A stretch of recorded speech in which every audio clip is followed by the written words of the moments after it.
Hi dear students, welcome back to our new video lecturing. നമ്മൾ ഈ സെഷനിൽ പഠിക്കാൻ പോകുന്നത് the phylum Mollusca. Molluscans are the second largest phylum in the animal kingdom. So these are the second largest phylum.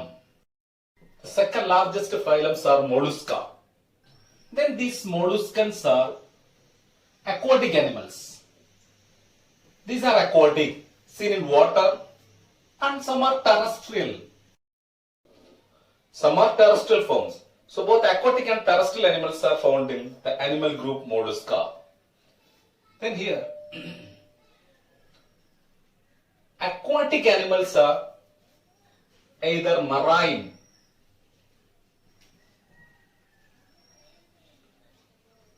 or freshwater forms. Aquatic are both marine and freshwater. Seawater inhabit ചെയ്യുന്നവരുണ്ട്, freshwater inhabit ചെയ്യുന്നവരുണ്ട്, aquatic animals ൽ തന്നെ. Some are amphibious.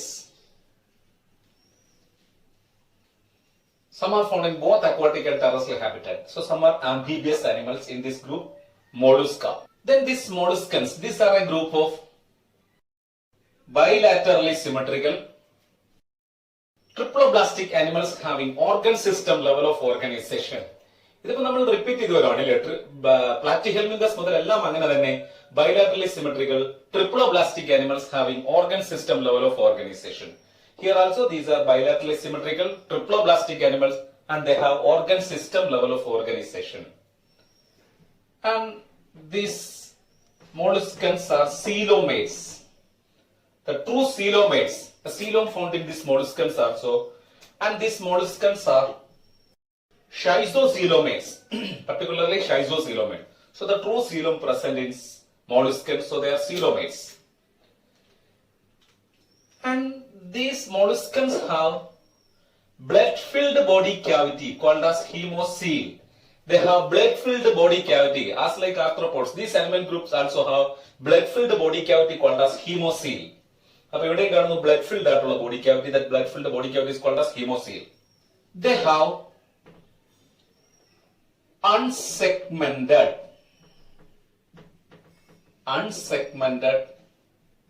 soft bodied animals. Molluscans meaning soft bodied animals.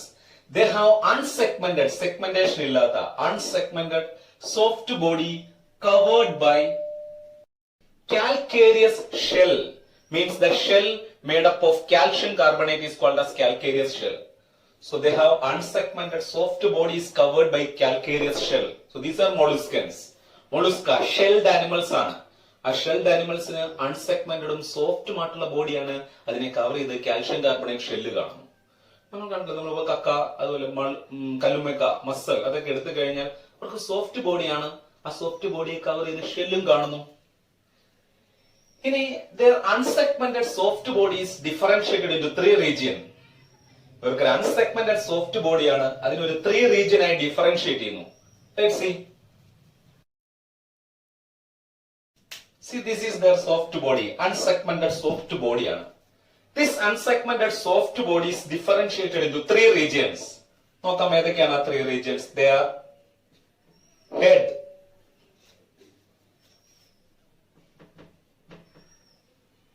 visceral hump, and a muscular foot. Head, visceral hump, and muscular foot. These are the 3 regions of their soft body. So the soft body is differentiated into head, visceral hump, and muscular foot. These are the 3 regions of their body, the unsegmented soft body. And here this muscular foot for locomotion. This muscular foot helps in their locomotion. See here, this is the soft body. This soft body is visceral hump. This hump-like portion is visceral hump. Then their soft body is covered by a spongy layer of skin. The soft body cover ചെയ്ത് skin കാണുന്നു. സ്കിന്നിൽ നിന്നുണ്ടായതാണ്. അതാണ് ഞാൻ ഈ red കളറിൽ കാണിച്ചിരിക്കുന്നത്. So their soft body is covered by a spongy layer of skin. Skin തന്നെ, that spongy layer of skin is called, this is called the mantle. ഇവിടെ റെഡ് കളറിൽ കാണിച്ചിരിക്കുന്നതാണ്. So their soft body is covered by a spongy layer of skin is called as mantle.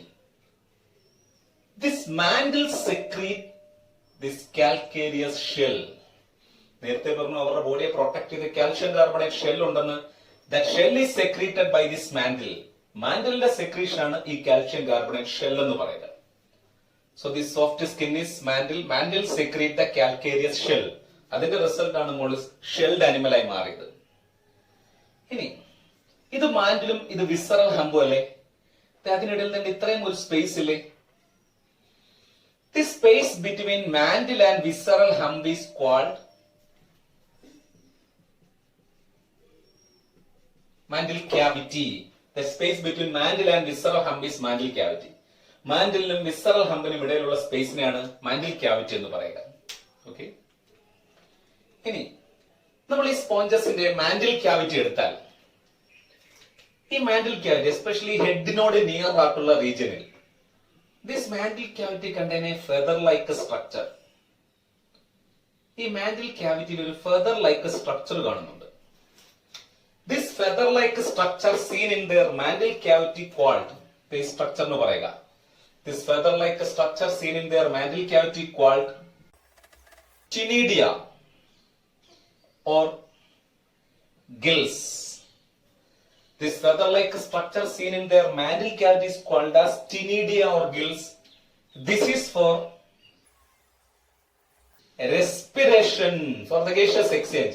So, അവരുടെ respiratory organ ഇതാണ്, the feather-like ctenidia or gills for respiration as well as അതിനോടൊപ്പം എന്ത് function കൂടെ ഉണ്ടെന്ന് നോക്കിയേ, and excretion. So they have feather-like gills or ctenidia for respiration as well as excretion. They have gills or ctenidia for respiration as well as their excretion. Then, ഇനി നമ്മൾ ഇവരുടെ body എടുത്താൽ നോക്കിയേ, ഇത് മൗത്തിൽ നിന്നും, അതായത് ഹെഡ് ആണ്, ഹെഡിൽ മൗത്ത് മുതൽ ഏനസ് വരെയുള്ള ഒരു ട്യൂബ് കാണുന്നു. That means the alimentary canal. Mouth മുതൽ ഏനസ് വരെയുള്ള ട്യൂബാണ്. That means the digestive system consists a complete alimentary canal. So ഇവിടെ എടുത്തു കഴിഞ്ഞാൽ they have a complete digestive system. They have a complete digestive system with a complete alimentary canal with the anterior mouth and posterior anus. Complete ആവുന്ന എങ്ങനെയാണ്? alimentary canalൽ anterior mouth ഉണ്ട്, posterior anus ഉണ്ട്. So ഈ alimentary canal complete ആണ്.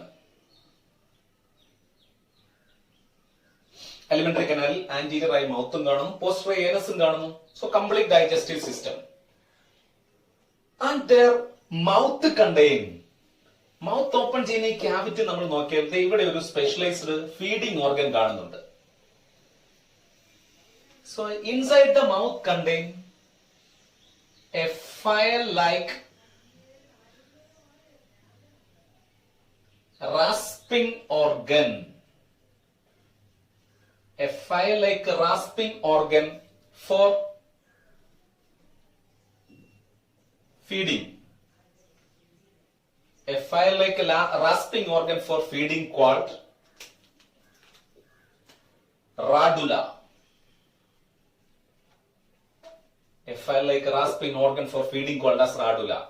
Radula എന്ന് പറഞ്ഞാൽ ഇത് ഇങ്ങനെ ഒരു പ്ലേറ്റ് ആണ്, ഒരു ഫയൽ-ലൈക്ക് സ്ട്രക്ചർ ആണ്. അതിലിങ്ങനെ ട്രാൻസ്വേഴ്സ് ആയി ടീത്ത് കാണപ്പെടുന്നുണ്ട്. അത് ഫുഡൊക്കെ കട്ട് ചെയ്യാനൊക്കെ ഹെൽപ്ഫുൾ ആയി മാറും. അങ്ങനെ ഒരു റാസ്പിംഗ് ഓർഗൻ ആയിട്ടുള്ള റാഡുല ഇവരുടെ ഓറൽ ക്യാവിറ്റിയിൽ കാണപ്പെടുന്നുണ്ട്. ഈ ഒരു റാഡുല എന്ന സ്ട്രക്ചർ ഈ മൊളുസ്കൻസിൽ മാത്രമേ കാണുന്നുള്ളൂ. So this file like feeding organ radula exclusively seen in this mollusc. അപ്പൊ ഇവരുടെ ഐഡന്റിഫൈങ് ക്യാരക്ടർ ആണ്. എവിടെ നിങ്ങൾ റാഡുല എന്നൊരു സ്ട്രക്ചർ കാണുന്നു, ആ ഫൈലത്തെ അപ്പോൾ തന്നെ ഐഡന്റിഫൈ ചെയ്യണം മൊളുസ്കൻ ആണെന്നുള്ളത്. So they have radula for feeding in their digestive tract, especially oral cavity, മൗത്തിലാണ് കാണപ്പെടുക. They have open circulation. Circulation is open in all mollusks. എല്ലാ molluscans-ന് circulation open type circulation ആണ്, except cephalopod.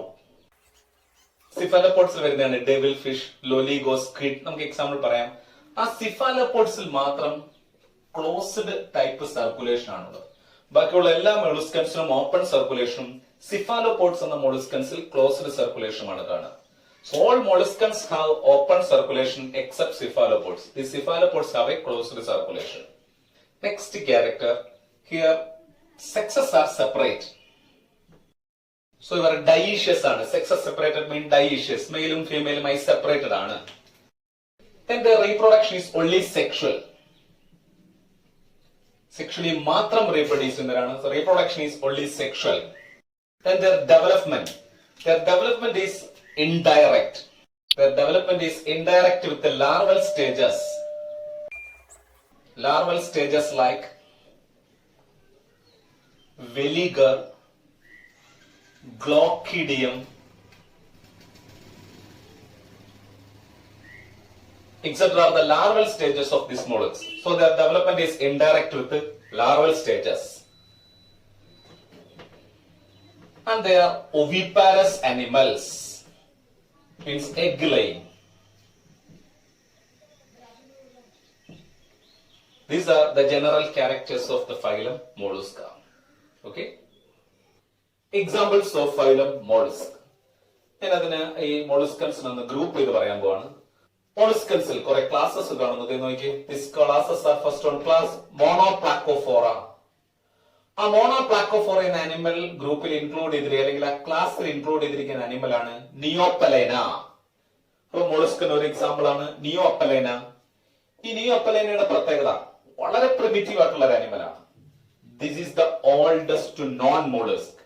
ഇതുവരെ തിരിച്ചറിയപ്പെട്ടിട്ടുള്ള ഏറ്റവും oldest മോളുസ്ക് എന്ന് പറയുന്നത് ഈ നിയോപ്പലൈനയാണ്. അത് മാത്രമല്ല ഇതിന് കൂടുതൽ സിമിലാരിറ്റി കാണിക്കുക തൊട്ട് മുമ്പുള്ള ഗ്രൂപ്പായിട്ടുള്ള മോളുസ്കിന് തൊട്ട് മുമ്പ് ഗ്രൂപ്പായിട്ടുള്ള അനലിഡിനോട് സിമിലാരിറ്റി കാണിക്കുന്ന ഒരു അനിമൽ കൂടെയാണ്. So this Neopilina is consider as a connecting link between annelids and mollusc. ഇതൊരു കണക്ടിംഗ് ലിങ്ക് ആയി കൺസിഡർ ചെയ്യുന്നു. A connecting link of annelids and mollusc. Next class Amphineura or Polyplacophora. Amphineura or Polyplacophora അത് വരുന്ന animal example ആണ് Chaetopleura or chiton. Ketopleura or chiton coming under the class Amphineura or Polyplacophora. The third one Scaphopoda. Next class Scaphopoda. This Scaphopoda വരുന്ന animal example ആണ് Dendalium or tusk shell. Animal example Dendalium or tusk shell. Elephant tusk പോലെ കാണുന്നതുകൊണ്ടാണ് Dendalium അല്ലെങ്കിൽ tusk shell എന്ന് പറയുക. Next is class Gastropoda. ഈ ഗ്യാസ്ട്രോപോഡയിൽ വരുന്ന animal example ആണ് Pila, apple snail or pond snail. Pila globosa എന്ന് പറയുന്ന ആനിമൽ. ആൻഡ് ഇതിന്റെ ഒരു പ്രത്യേകത എന്ന് പറഞ്ഞാൽ they can live in both water and terrestrial habitat. So this phyla is considered as the amphibious mollusca. Amphibious nature. That means they can live in both water and terrestrial habitat. So these are amphibious mollusca, this phyla. Another example for this gastropod are Aplysia or sea hare. അതായത് മുയലിന്റെ ഒക്കെ ഷേപ്പിൽ കാണുന്നതുകൊണ്ടാണ് see hare എന്ന് പറയുക. So Aplysia or sea hare. Last class Cephalopoda. ഈ Cephalopoda അല്ലാതെ ബാക്കിയുള്ള നമ്മൾ ഏത് ക്ലാസ് എടുത്താലും അവർക്കെല്ലാം സർക്കുലേഷൻ ഓപ്പൺ ടൈപ്പ് സർക്കുലേഷൻ ആണ്. അവർക്കെല്ലാം കാണുന്ന ഓപ്പൺ ടൈപ്പ് സർക്കുലേഷൻ. ഈ സിഫാലോപോഡിൽ മാത്രം കാണുന്ന സർക്കുലേഷൻ ആണ് ക്ലോസ്ഡ് സർക്കുലേഷൻ. അതാണ് ഞാൻ നേരത്തെ പറഞ്ഞത്. All molluscans have open circulation except the cephalopods. സിഫാലോപോഡിൽ വരുന്ന animal Sepia or cuttlefish, Loligo or, squid, കണവ എന്നൊക്കെ പറയുന്നത്, octopus or devil fish, Neerali.